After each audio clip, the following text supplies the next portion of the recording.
നമ്മുടെ ടൂറിസം വകുപ്പ് മന്ത്രി അദ്ദേഹം ഈ ഞായറാഴ്ച ദിവസം സമയം കണ്ടെത്തിയിട്ട് ആലപ്പുഴയിൽ വന്ന് രണ്ട് പ്രധാനപ്പെട്ട പ്രവർത്തനങ്ങളിൽ ഏർപ്പെട്ടതിന് ഞാൻ പ്രത്യേകമായിട്ട് ആലപ്പുഴയ്ക്ക് വേണ്ടി നന്ദി രേഖപ്പെടുത്തുകയാണ്. ഒന്ന്, നമ്മുടെ സെൻട്രൽ ഗവൺമെന്റ് അന്നുവെച്ച സ്വദേശി ദർശൻ പ്രോജക്റ്റ് നിങ്ങൾക്ക് എല്ലാവർക്കും അറിയാവുന്നതാണ്. ആദ്യം സ്വദേശി ദർശൻ പ്രോജക്റ്റിൽ ആലപ്പുഴ ഇല്ലായിരുന്നു. പിന്നെ നമ്മുടെ ഒരു ആലപ്പുഴയുടെ പ്രാധാന്യം കേന്ദ്ര സർക്കാരിന് മുന്നിൽ ശക്തമായി അവതരിപ്പിച്ചത് അടിസ്ഥാനത്തിലാണ് അന്നത്തെ ടൂറിസം സെക്രട്ടറി ആയിരുന്ന ബിജു ഇന്നത്തെയും ടൂറിസം സെക്രട്ടറിയാണ്. അദ്ദേഹത്തിന്റെ കൂടി തൽക്കാലമായിട്ടുള്ള ഒരു സഹായത്തോടു കൂടിയിട്ടാണ് ഈ പദ്ധതി ആലപ്പുഴയിൽ ഉൾപ്പെടുത്തി.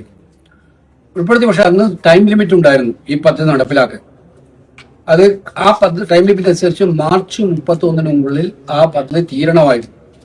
ടൈം ലിമിറ്റ് അനുസരിച്ചിട്ടാണ് കേന്ദ്ര ഗവൺമെന്റ് ഏകദേശം 100 കോടിയോളം രൂപ നമുക്ക് അനുവദിച്ചു തന്നു. അത് പ്രധാനപ്പെട്ട കോമ്പണന്റ് എന്ന് പറയുന്നത് ആലപ്പുഴയുടെ കനാലുകളുടെ നവീകരണം, ആലപ്പുഴയുടെ കടപ്പുറത്തിന്റെ നവീകരണം, ബീച്ച് നവീകരണം, പിന്നെ നെഹ്റു ട്രോഫി ഫിനിഷിംഗ് പോയിന്റുമായി ബന്ധപ്പെട്ടുള്ള ഹൗസ് ബോട്ട് ടെർമിനലുകളിലെ അതിന്റെ ഒരു ടെർമിനലിന്റെ വികാസം, 3 കോമ്പണന്റ് ആണ് ഇതിനകത്തുള്ളത്. പക്ഷെ അത് നിങ്ങൾക്കറിയാം, ഞങ്ങൾ ഇന്ന് മന്ത്രി വന്നു ഉദ്യോഗസ്ഥന്മാരെല്ലാം വന്ന് വിലയിരുത്തിയപ്പോൾ 10% പ്രോഗ്രസ് മാത്രമേ പ്രവർത്തനത്തിൽ കാര്യമായിട്ടുണ്ടായിരുന്നു. മാർച്ച് 31 തീരേണ്ട പദ്ധതി ഇത്രയും ഇഴഞ്ഞു പോയതിൽ ശക്തമായിട്ടുള്ള പ്രയാസം ഞങ്ങൾക്കുണ്ട് എന്നുള്ള കാര്യം മന്ത്രി മനസ്സിലാക്കിയിട്ട് തന്നെ ആയിരിക്കും മന്ത്രി ഉദ്യോഗസ്ഥന്മാരെയും കൂടെ കൂട്ടി അക്കാര്യത്തിൽ ഞങ്ങൾ വരുന്നതിന് മുമ്പ് തന്നെ ടൂറിസം സെക്രട്ടറി അക്കാര്യത്തിലൊരു മേൽനോട്ടം വഹിച്ച് ഒരു ചില നിർണായകമായ തീരുമാനങ്ങൾ എടുത്തിട്ടുണ്ടെന്നുള്ളത് മനസ്സിലാക്കും. അപ്പൊ ഇത് വേഗത്തിൽ നടപ്പിലാക്കി. നമുക്കറിയാം, ആലപ്പുഴ കടപ്പുറം ഏറ്റവും മനോഹരമായ കടപ്പുറമാണ് ഈ കേരളത്തിൽ തന്നെ ഏറ്റവും വലിയ കടപ്പുറങ്ങളിൽ ഒന്നാണ്. അപ്പൊ അതിനെ മനോഹരമാക്കുമ്പോൾ നമുക്ക് സഞ്ചാരികൾക്ക് വരാനും അവിടെ വന്ന് വിശ്രമിക്കാനും അവിടെ വന്ന് വിശ്രമിച്ചിട്ട് സൗകര്യങ്ങൾ എടുക്കാനും ഒക്കെ ഉള്ള നടപടിയാണ് അതിനകത്തുള്ളത്. കനാല് നമ്മുടെ സൗന്ദര്യമാണ് കനാൽ. പക്ഷെ ഇപ്പൊ പോള പറഞ്ഞേക്കാണ്. എനിക്ക് വളരെയേറെ നന്ദിയുണ്ട് മന്ത്രിയോട്. അതിനകത്ത് ഞങ്ങൾ പറഞ്ഞ ഏറ്റവും പ്രധാനപ്പെട്ട ഒരു കമ്പണന്റ് എന്ന് പറയുന്നത് കനാലിന്റെ ബ്യൂട്ടിഫിക്കേഷൻ നമ്മൾ 2004 നടത്തിയാണ്. ആലപ്പുഴക്കാർക്ക് അറിയാം നന്നായിട്ട്. ഞാൻ ടൂറിസം മന്ത്രിയായിരുന്ന കാലത്ത് ഇന്ത്യയിലെ തന്നെ ലോകത്തിലുള്ള ആളുകളൊക്കെ അതിനെ വിളിച്ചു പറയുന്നത് ആലപ്പുഴ ഇത്രയും മനോഹരമാണെന്ന്. ആ ബ്യൂട്ടിഫിക്കേഷൻ കഴിഞ്ഞ് അതിന്റെ പിക്ചർ വന്നപ്പോൾ ഇന്ന് കാണിച്ച അതേ പിക്ചർ തന്നെയായിരുന്നു ആ ബ്യൂട്ടിഫിക്കേഷൻ കഴിഞ്ഞപ്പോൾ ഉണ്ടായത്. പക്ഷേ 3 മാസം കൊണ്ട് പോള വന്ന് നിറഞ്ഞ് ആ കനാലിലൊക്കെ കൂടെ നശിച്ചു പോകുന്നൊരവസ്ഥ. ഒന്നും മെയിൻ്റെനൻസ് ഇല്ല, മറ്റു കാര്യങ്ങളില്ല. അതിനകത്ത് വാട്ടർ ഫ്ലോ ഇല്ലെങ്കിൽ ഈ കനാലുകൾ നിലനിൽക്കില്ല എന്നുള്ളത്. അതുകൊണ്ട് വാട്ടർ ഫ്ലോ ഉണ്ടാക്കത്തക്കൊണ്ടും വാട്ടർ റിലേറ്റഡ് ആക്ടിവിറ്റി കനാലിലൂടെ ഉണ്ടാവണം.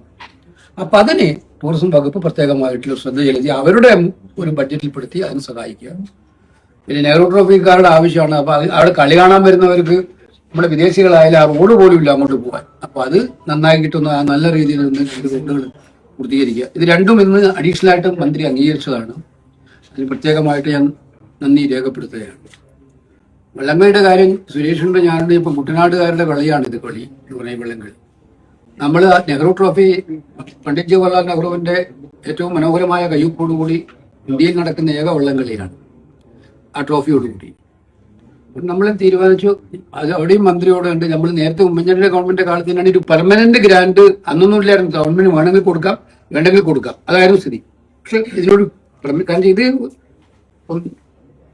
CBLന് 11 കോടി കൊടുക്കുന്നതിനൊന്നും ഞാൻ എതിരല്ല. പക്ഷെ നെഹ്റു ട്രോഫിയിൽ നിന്നാണ് CBSE എല്ലാം ഉണ്ടാവുന്നത്, അല്ലെങ്കിൽ ഉണ്ടാവില്ലല്ലോ. ഇതിന് പൈസ കൊടുക്കൂല, അതിന് കൊടുക്കുമെന്ന് പറഞ്ഞാൽ അതെനിക്ക് ആ യുക്തി ഒട്ടും മനസ്സിലാവുന്നേ ഇല്ല. കഴിഞ്ഞ പ്രാവശ്യത്തെ പൈസ പോലും ഈ പ്രാവശ്യം കിട്ടിയിട്ട് ഇപ്പം കഴിഞ്ഞ ഒരാഴ്ച കൊണ്ടാണ് കിട്ടിയിട്ടില്ല. കേന്ദ്ര ഗവൺമെന്റ് പ്രഖ്യാപിച്ചത് കിട്ടിയിട്ടേ ഇല്ല. നമ്മൾ പരമാവധി പറഞ്ഞിട്ട് പ്രഖ്യാപിച്ചിട്ടില്ല. അപ്പൊ അത് സെക്രട്ടറി ഒന്ന് ഫോളോ അപ്പ് ചെയ്താൽ ഞാൻ അവിടെ ടൂറിസം സെൻട്രൽ സെക്രട്ടറിയോട് പറഞ്ഞ് ആ വേണ്ടും കൊടുപ്പിക്കാൻ പറയാം. അപ്പൊ ഈ പ്രാവശ്യം മന്ത്രിയുടെ ഒരു പ്രത്യേകമായ താല്പര്യം കൊണ്ട് ഈ തുക വർദ്ധിപ്പിക്കാൻ തീരുമാനിച്ചതിന്റെ അടിസ്ഥാനത്തിൽ നമ്മൾ കമ്മിറ്റിയുടെ മുമ്പാകെ ഞാനൊരു നിർദ്ദേശം വെച്ചു. അത് കമ്മിറ്റി അംഗീകരിച്ചതിൽ എനിക്ക് വളരെ സന്തോഷമുണ്ട്. അതായത് കളിക്കാരുടെ ബോണസ് 10% ഇൻക്രീസ് ആണ് തീരുമാനിച്ചിരുന്നത്. അത് 25% ആക്കി വർദ്ധിക്കാൻ കമ്മിറ്റി തീരുമാനിച്ചിട്ടുണ്ട്. 25%. അതുപോലെ നമ്മൾ ഈ നെഹ്റു ട്രോഫി ഇത്രയും വലിയ അന്താരാഷ്ട്ര മത്സരം, അതിന്റെ പ്രൈസ് മണി എന്ന് പറഞ്ഞാൽ 1ാം സ്ഥാനത്തിന് 2ാം സ്ഥാനത്തിന് പ്രൈസ് മണി 5 ലക്ഷം രൂപയും 3 ലക്ഷം രൂപയൊക്കെയാണ്. അത് നമ്മൾ വർദ്ധിപ്പിക്കാൻ തീരുമാനിച്ചു. 25 ലക്ഷം രൂപയായിരിക്കും ഈ വർഷം നെഹ്റു ട്രോഫി വിൻ ചെയ്യുന്ന ടീമിന് കൊടുക്കുന്ന ട്രോഫി. 2ാം സ്ഥാനക്കാർക്ക് 20 ലക്ഷം രൂപയും 3ാം സ്ഥാനക്കാർക്ക് 15 ലക്ഷം രൂപയുമായിരിക്കും.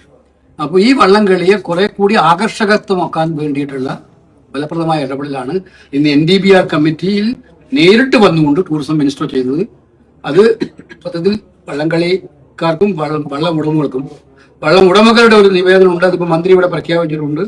മെയിൻ്റനൻസ് ഗ്രാന്റിന്റെ കാര്യത്തിൽ ഗവൺമെന്റ് ആലോചിച്ചിട്ട് അക്കാര്യത്തിൽ അനുഭാവപൂർണ്ണമായിട്ടുള്ള നടപടി ഉണ്ടാകുമെന്ന് പറഞ്ഞിട്ടുണ്ട്. അപ്പൊ അതുകൊണ്ട് ഇന്നത്തെ ദിവസം നെഹ്റു ട്രോഫിക്കും ആലപ്പുഴയിലെ ടൂറിസത്തിനും നല്ല ദിവസമാണ്. അതിന് പ്രത്യേകിച്ച് special thanks to minister, secretary, director. Thanks.